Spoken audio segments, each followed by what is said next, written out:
Eu sou como eu sou, pronome pessoal intransferível do homem que iniciei na medida do impossível. Eu sou como eu sou, agora, sem grandes segredos dantes, sem novos secretos dentes nesta hora. Eu sou como eu sou, presente, desferrolhado, indecente, feito um pedaço de mim. Eu sou como eu sou, vidente, e vivo tranquilamente todas as horas do fim. Pessoal, meu nome é Anderson Rander, para quem não me conhece, eu sou revisor de textos há mais de 10 anos e esse é um dos meus poemas preferidos, Cogito Torquato Neto. Eu trago aqui para vocês alguns fatos sobre mim, revisor de texto. Esse é um deles, esse é um dos meus poemas preferidos. Eu já fui professor durante 10 anos. Eu trabalhei como professor de aulas particulares de todas as disciplinas de humanas. Eu também trabalhei em escolas, Colégio Militar Dom Pedro II, em Brasília. Eu trabalhei numa outra escola, Cata Preta, uma escola no Lago Norte, em Brasília também. Eu trabalhei em cursinhos pré-vestibulares em Brasília. Eu trabalhei na monitoria de um cursinho preparatório para o Colégio Militar em Brasília também, o Magíster. Eu fui professor lá e trabalhei também, professor das turmas dos cursos e também professor de acompanhamento escolar. Eu trabalhei numa clínica de apoio psicopedagógico também, no Lago Norte, em Brasília. Eu gostei muito do período que eu dei aula. Eu também já fui professor de língua inglesa, mas eu trabalhei grande parte do tempo que eu trabalhei foi como professor de redação. Item número 3. Eu já revisei textos do Enem, fui revisor do Enem. Foi uma experiência. Eu fiz o curso, gente, e depois eu revisei alguns pacotes de prova só. Foi uma experiência muito. Não foi uma boa experiência. O valor pago era muito baixo. Eu tinha que revisar na correria mesmo. Não foi uma boa experiência, apesar de o curso de formação ter sido bem interessante. Os critérios para a revisão da, do texto. Mas eram critérios também, mesmo que eles tentassem buscar uma objetividade, revisar, gente, o texto em si ele é uma coisa subjetiva, mesmo que a gente tente marcá-lo com a objetividade. Né? É muito complicado trabalhar nessa área em relação a isso. Eu já fui fiscal de prova de concurso no CESP, Universidade de Brasília. Eu morei 10 anos em Brasília, na Asa Norte. Que mais? Eu estagiei no Supremo Tribunal Federal. Na verdade, essa experiência ela abriu a minha cabeça para atuar como revisor de textos. Eu estagiei lá 1 ano, na seção de revisão e padronização de textos, anexo 1. Eu sou uma pessoa um pouco contra o sistema. Eu sou bastante crítico em relação a muita coisa na sociedade, desde a minha comida até a maneira que eu interajo com as pessoas. E eu me posiciono, eu bato de frente com o sistema e com as pessoas. Eu não aceito, eu sou muito verdadeiro, principalmente em relação ao meu discurso, então eu não aceito algumas coisas. Eu sempre tive um posicionamento mais desse jeito.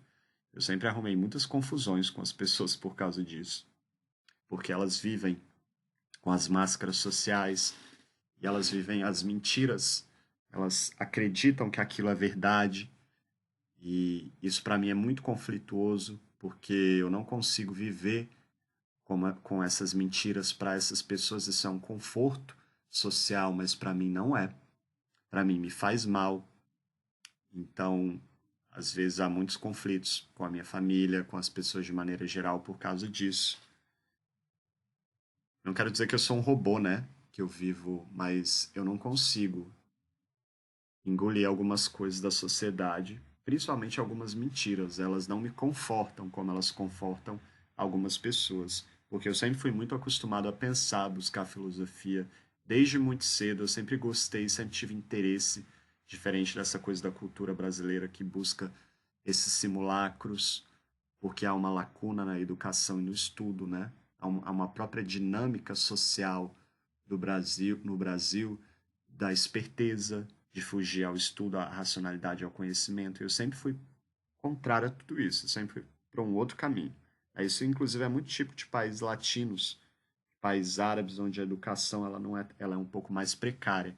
Então, as pessoas buscam esses confortos sociais e eu não me dou muito bem com isso. Eu tenho todo aquele espírito cientista mesmo em relação. Eu sou muito verdadeiro. Eu não aceito textos de todas as pessoas para revisar. Eu verifico o posicionamento que a pessoa tem, principalmente o jeito que ela se direciona a mim hoje. Então, quando eu percebo que a pessoa ela tem uma visão equivocada sobre o texto, eu tento instruí-la, eu tento dialogar, mandar alguns textos, alguns vídeos aqui, para que ela abra um pouco a cabeça dela, até para evitar mal-entendidos, porque às vezes as pessoas, principalmente no Brasil, me colocam ali com uma expectativa, principalmente em relação ao meu currículo, muito alta, e esperam de mim um posicionamento messiânico. Ou perversamente, elas querem que eu faça mais do que eu me proponho. Então, quando eu percebo esse tipo de coisa na interação, ou quando eu vejo que a pessoa está agindo ali como, me colocando na posição como alguém que, o escravo ali, né? Isso acontece muito no Brasil, estou olhando ali de cima, estou pagando essa relação, né, de assimétrica, eu não presto serviço para essas pessoas. Eu percebo isso, eu consigo perceber isso facilmente porque eu sou linguista, pelo discurso dessas pessoas, pela interação. Eu não engano, acredito as pessoas, eu sou muito verdadeiro como revisor de texto. Eu deixo muito claro o que eu faço, o que eu não faço, a minha postura. Algumas pessoas ficam com raiva de mim automaticamente por causa desse posicionamento. Eu acho que isso dói na existência delas. Eu recebo às vezes umas mensagens assim. Ah, eu só quero saber. A pessoa deixa muito claro que ela não vai me contratar, mas ela pede ali, né, o preço só para ela deixar um posicionamento assim de que eu que estou contratando, entendeu? Então, eu já recebi várias mensagens nesse sentido. Mas eu recebo muitas mensagens de gente boa de coração, de gente boa, verdadeiramente boa, que me procura porque sabe que eu presto bom serviço e que quer me ajudar, por exemplo. Então, eu sou muito abençoado como revisor nesse sentido, porque o meu público que verdadeiramente me procura é um público decente, é um público bom. São pessoas alinhadas ao meu perfil. Eu não, eu tenho esse meu posicionamento que tem tudo a ver com o meu ofício como revisor, né? Eu desconstruo muito como revisor e isso está alinhado à minha postura como revisor, as mentiras textuais. Se eu falo de mentiras sociais aqui no meu canal, eu também necessariamente tenho que falar dessas mentiras textuais. E eu busco como revisor e busquei como professor também desconstruir tudo isso. Então, quando eu estava em sala de aula, por exemplo, eu fugia ali daquelas formas decorebas do livro.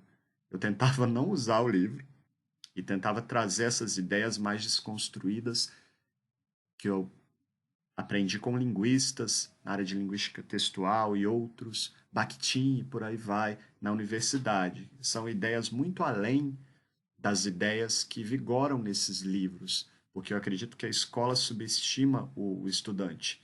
Então você tem que ensinar ali no nível sempre mais baixo. Você não pode ir além, né? Isso, inclusive, é contra o sistema. Então, minha postura como professor sempre foi quebrar essas questões sobre texto e trazer uma noção muito além para a sala de aulas. Eu lembro que os meus alunos, eles ficavam com os olhos arregalados enquanto eu ensinava, e eles ficavam muito interessados porque eram aulas muito diferentes do que eles estavam acostumados. E eu não subestimava, eu tratava de igual para igual ali, né? Nesse posicionamento de buscar a verdade, de desconstruir esses simulacros, essas mentiras sociais que são contadas, que estão articuladas a um sistema perverso aí de poder, né? Eu trago as ideias de Foucault, as ideias de vários linguistas, para pensar texto, discurso e sociedade. Essa é a minha área de formação. Gosto bastante de música, pop, rock. Minha banda brasileira, por exemplo, preferida é Kid de Abelha. Eu gosto muito das letras das músicas. Eu sou nômade, como eu trabalho remotamente, eu tenho um pouco de liberdade para viver em vários lugares. Eu sou muito crítico em relação às cidades e à sociedade. A minha dissertação de mestrado foi um estudo sobre discurso na cidade de Brasília, um lugar onde eu vivia, eu me senti oprimido em relação à minha cidadania durante muito tempo. Então eu decidi escrever a minha dissertação para denunciar a minha cidadania não garantida ali naquela cidade. Foi um estudo a partir do discurso, né? Então, por isso eu vivo como nômade, para experienciar outras coisas, para manter essa coisa que eu não tive de cidadão em outros lugares e ir até além, ressignificar e desconstruir isso, né? Eu prefiro a ordem direta da oração em textos. Eu tenho essa mania em relação à escrita. Eu acho que é um pouco mais simples. E como eu reviso há muitos anos, você acaba, como revisor, né, impregnando em você alguns padrões, assim, em relação a textos e a linguagem. Eu tenho dificuldade hoje para poder me concentrar em relação a uma leitura simples de um texto, porque eu sempre leio muito com. É como se eu apertasse o botão na minha mente ali da consciência textual, linguística. Então, por isso, eu tenho dificuldade para ler ali puramente por distração.